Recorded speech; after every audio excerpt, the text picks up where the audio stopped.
My name is Maria Chahrour, and I'm an associate professor of neuroscience and psychiatry here at the McDermott Center.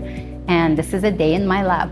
My lab studies the genes and biological mechanisms that contribute to autism and related neurodevelopmental conditions.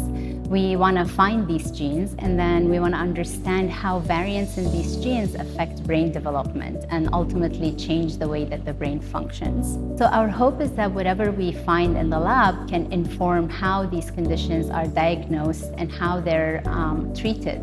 We want to be able to answer the why that the families ask and inform how these conditions happen and why do they happen, and then more importantly, can we use the information that we learn to bring it back into the clinic and help design very precise and targeted treatments for these individuals.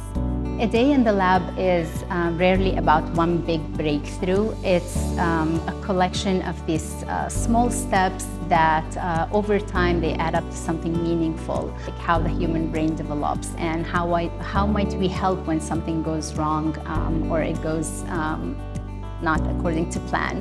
And then along the way, we get to train the next generation of scientists to ask even better questions. And that's what makes our work so special, is because it's a combination of discovery, mentorship, and purpose.